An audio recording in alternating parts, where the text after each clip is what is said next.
Hello, everyone. My name is Dariel. This is the Church of Reason, and today we're going to be talking about crystal scrying. So strap yourselves in. So, do you guys remember the game Pac Man? I used to play this when I was a kid, and I loved the game, and I was kind of addicted to it. And one of the things that I would do is at night, I would shut off the lights, turn off the audio, and just play it in complete darkness. And I found this to be extremely soothing and calming. Okay. Now, after playing it for a while, I started getting good at it, and I found that I could play for a long time on one playthrough. Okay.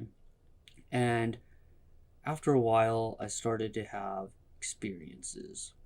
Okay. And these experiences came in small ways at first, but the main thing that would happen is while I was playing the game, I would get this feeling, and it was a little bit unsettling at first. There I was in the dark playing the game, and then I'd suddenly feel this presence, this feeling that I was being watched. It was usually this sense that something was behind me and slightly to the right and watching over my shoulder, watching me. Okay. And as a kid, I would just turn around real quick and look to see what was there. Every time, nothing was there. Okay. Now, this happened several times, and I started to become interested in what was happening to me. Okay. Started wanting to know why I was even feeling this. Because every time there was nothing there, right? And so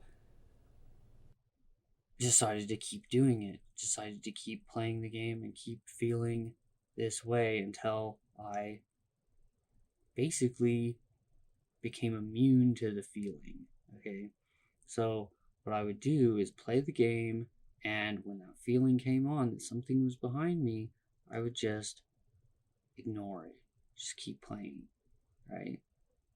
And the feeling would continuously get stronger and stronger as I played. Okay, and almost every time I would eventually break, turn around, take a look, and see. Okay, and every time, nothing, right? Until one day I finally ignored it completely. Okay, and what happened after that was strange, to say the least. Okay, because what happened was I sat playing the game and I'm feeling this feeling that something's watching me, and suddenly I am seeing myself playing the game, and I'm watching myself as this is happening. Okay, it was the most bizarre feeling that I had up to that point. Okay, and I was able to watch myself play the game. Now, this immediately quit when I turned around to look, you know. So, but that was the first experience. Okay. Now, I want to talk about some of the reasons why this happens and what this is going on. Okay. Found out later on that this is called an out of body experience. So, I'll explain why Pac Man is the game that allowed me to do this. Unlike other video games, Pac Man is a little bit mindless. And the way it works is you play the game and eventually you develop a pattern, and the pattern is reliable. Okay, so you're as you're playing it, you can basically do the exact same thing over and over and over again and just continuously win levels without having to really think about it. Once you have your pattern sorted out and it's reliable and it works, you can just continue to play and win. Okay. Now, there's certain points in the game where the pattern has to change, and that is usually where you lose, you know. It eventually gets too fast. Um, but what happens is you develop this muscle memory, this eye hand coordination starts to play in, and you don't really have to think while you're playing it. Okay. And other aspects of it, I mean, the reason that this worked was the way I was playing the game. Okay. In traditional, when people play this game traditionally, you're like in a arcade room and there's all this noise going on. There's like people walking around and stuff. And then the game itself is like making all these noises. And so you're engaged with the game more, right? But the way I was playing it was in total silence, in total darkness, with a big TV, and just the light from the TV, in my face, right? And so what it allowed was that your body basically has something to do. You're giving your body something to do that it can focus on, but your brain is at the lowest possible level of of function. Okay, you don't have to think too much. Okay, especially once you get your pattern down. Once it's not the kind of thing that you just play it on your first try and you're gonna have some weird experience. Okay, it's something that you get in a rhythm of. You play the game for fun, and then eventually, when all these things happen and you can play it without thinking, okay, that's when things start getting weird. Okay, now after playing Pac-Man a couple times and having these experiences happen, it started to, when I was a kid and I had these experiences, I didn't know what was happening. I didn't even know really what, I never had heard of an out of body experience or any of that stuff. So I didn't really know what was going on. It's just interesting and I like to do it. Okay. And it usually just ended there. Okay. But at some points, I would play the game and be completely in my own mind. Okay. This was something that became very calming to me as a kid. Now, later in life, I started having other experiences, and at some point, I started having sleep paralysis. And this was something that was very terrifying, but I knew it was somehow connected to the out of body experiences. I knew that it was connected somehow with the mind, okay? And sleep paralysis is a strange thing. What basically happens is you wake up in the middle of the night and you can't move, okay? So you just sat there kind of like looking, okay? And the thing that connected it to the gaming experience was the fact that you have this feeling of being watched through the entire experience, and it is a terrifying thing to have it happen to you at first, but I was interested in it, and so started attempting to self-induce these things. Okay, and so I've got a couple different methods of doing this that you can try. Okay, now the first method is one that where you look in a mirror. Okay, and what you want to do when you're looking in the mirror is you just stare at yourself. Okay, you just look at yourself in the mirror, and as you're watching, you try to not think of anything. Kind of do some like deep breathing exercises, or You just try to be as calm as you possibly can. Okay. And while you're looking in the mirror, you try to see yourself in the mirror, so to speak. Okay. It's sort of so usually when you look in a mirror, you're seeing your reflection in the mirror. Okay. But while you're in this state, you try to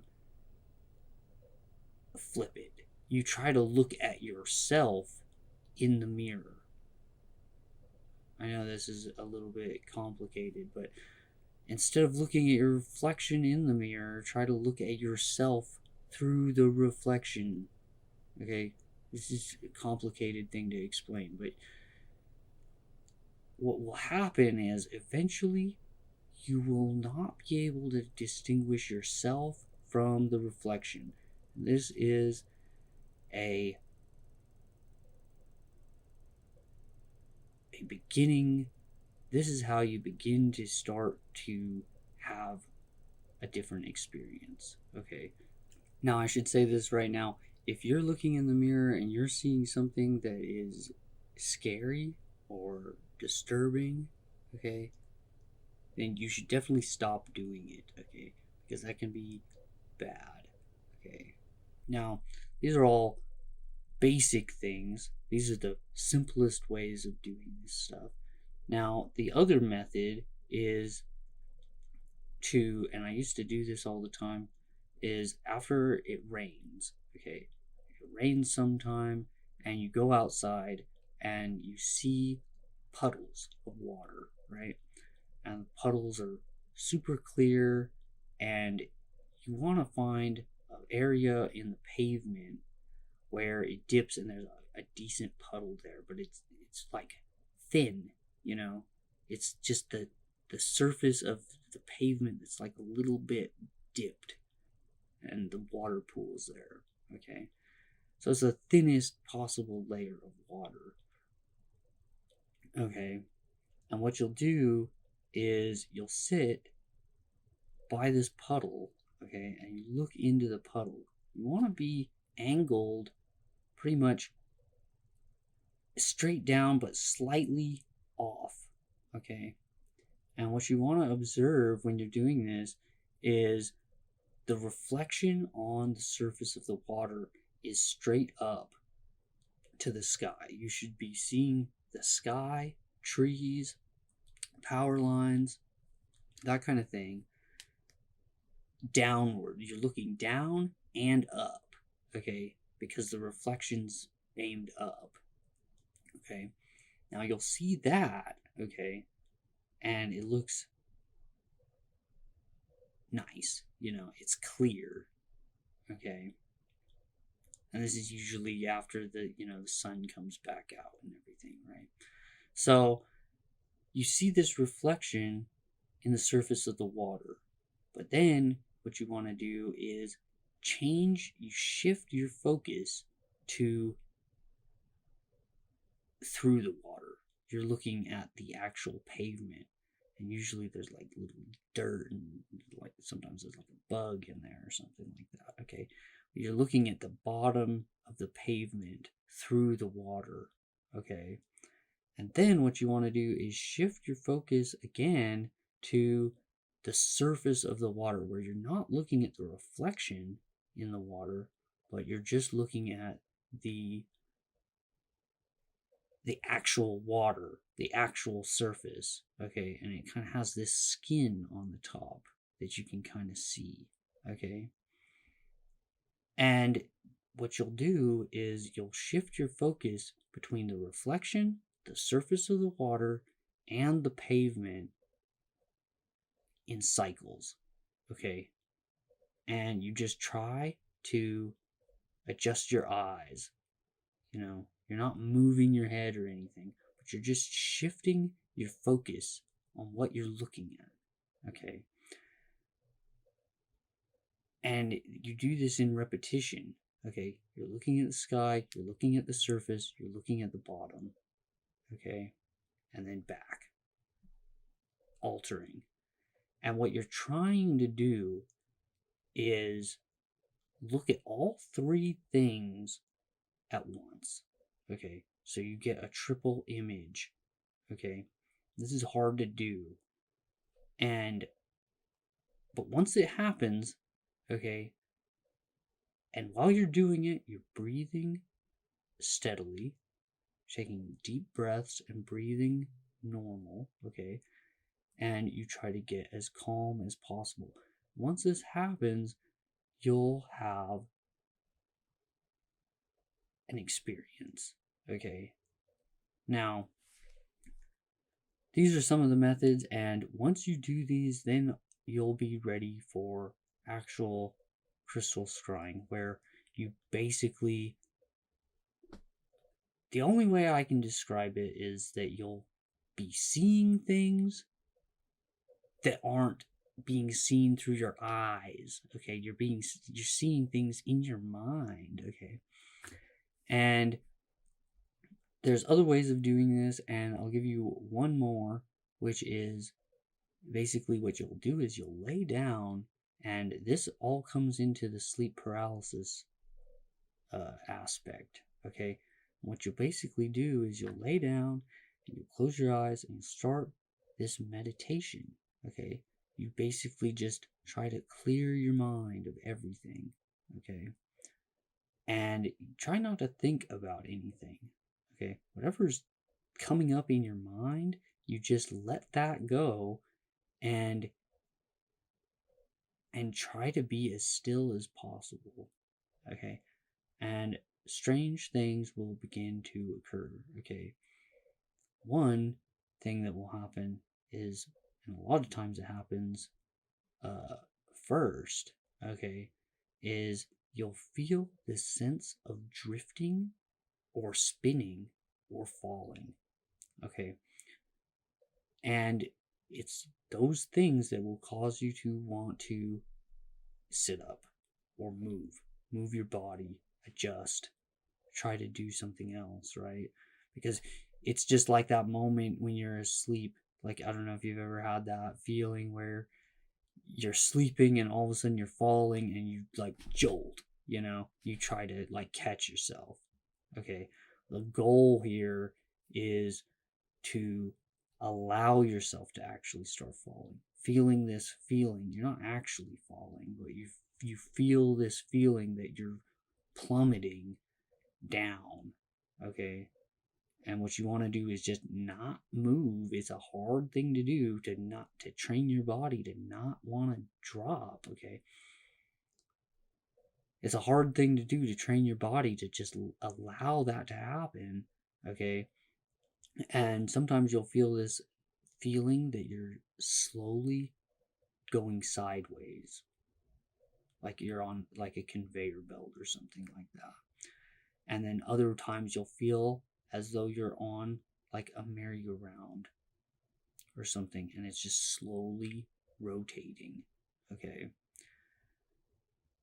these are all the very brinks. This is the beginnings of feeling the sensation. Okay, now you want to allow that to happen, and what will happen is eventually that'll kind of just go away.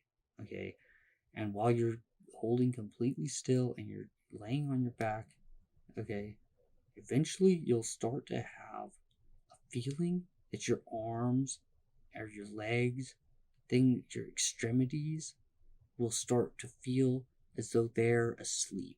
Okay, like if you ever have, like if you have your foot go to sleep or your leg go to sleep, something like that, is that tingling feeling. You'll start to feel that. Okay, but not in a painful way. It's different from having actually go to sleep. Okay, because when your legs go to sleep or something, it's because like there's a cutoff from the blood flow. Okay, that's not what's happening in this situation, but you will feel that feeling. You definitely want to keep still when you feel that feeling, because what will happen is you'll want to move your arm or move your arms. You'll want to move your arms to try and get that off, that tingling. Okay, but if you just allow it to be that way, then you're getting closer and closer to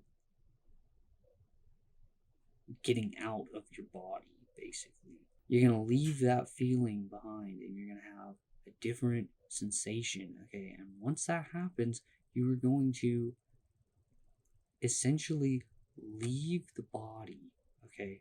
You're not physically leaving the body. I've seen a lot of videos and things where people talk about this stuff and they're convinced that they're actually leaving their body or they're going into like some other place. You're going into another place within the mind, okay? And that place is a very strange place, okay? Now, after practicing these different techniques and being able to fall into a trance very quickly, that you're going to want to get one of these. Now, crystal balls have been used for centuries, thousands of years, and nobody really knows the origins of when this practice came into being, but the practice of meditation is something that has illuminated a lot of things for me, and I think that it could illuminate a lot of things for other people. A lot of the content on my videos has come directly from the use of crystal scrying. So this concludes the introduction to crystal scrying. I hope you found the video to be informative, and thank you for watching.